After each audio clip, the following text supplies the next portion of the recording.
আমাদের এই প্রজেক্টে বেশ কিছু কলা গাছ আছে। তার মধ্যে কয়েক প্রজাতির কলা আছে। তার মধ্যে এইটা একটা জাত।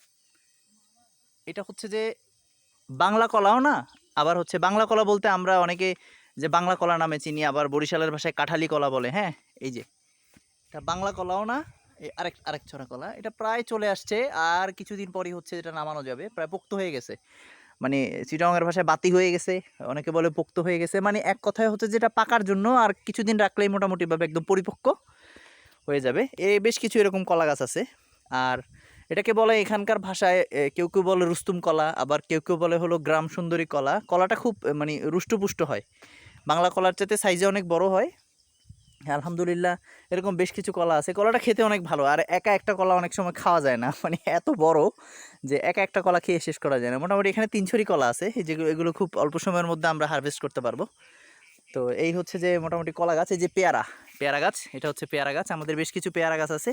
পেয়ারা গাছে আলহামদুলিল্লাহ এই যে পেয়ারা গাছের এই যে ছোট ছোট ছোট ছোট পেয়ারা চলে আসছে। ছোট এগুলো হচ্ছে যখন এই যে বৃষ্টির সাথে সাথে খুব দ্রুত বাড়বে পেয়ারা গাছ। আলহামদুলিল্লাহ এই পেয়ারা গাছটার পেয়ারাটা অসম্ভব মিষ্টি। হ্যাঁ, খুব খুব পেয়ারা হয় আর অসম্ভব মিষ্টি। এই যে দেখেন পেয়ারা গাছের মধ্যে এই যে যত্ন না নিলে যেটা হয়, এই যে এটা এক ধরনের পোকা।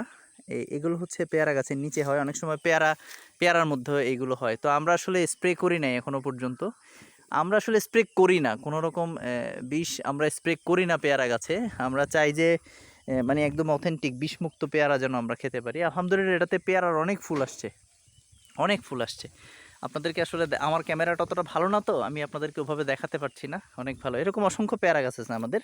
এই যে আপনারা এই পাশটাতে দেখতে পাচ্ছেন, এই যে এই পাশটাতে অনেকগুলো অসংখ্য পেয়ারা গাছ আছে। যখন পেয়ারা ধরে তখন মানে ডেইলি হতে আমাদেরকে পারতে হয়। আর বৃষ্টি যখন হয় তখন আমরা পারতে পারি না, কারণ উপরের দিকে তাকিয়ে তাকিয়ে পেয়ারাগুলো পারতে হয়। তো ওই সময় আসলে আমাদের খুব কষ্ট হয়, চোখের মধ্যে ফোঁটা পড়ে।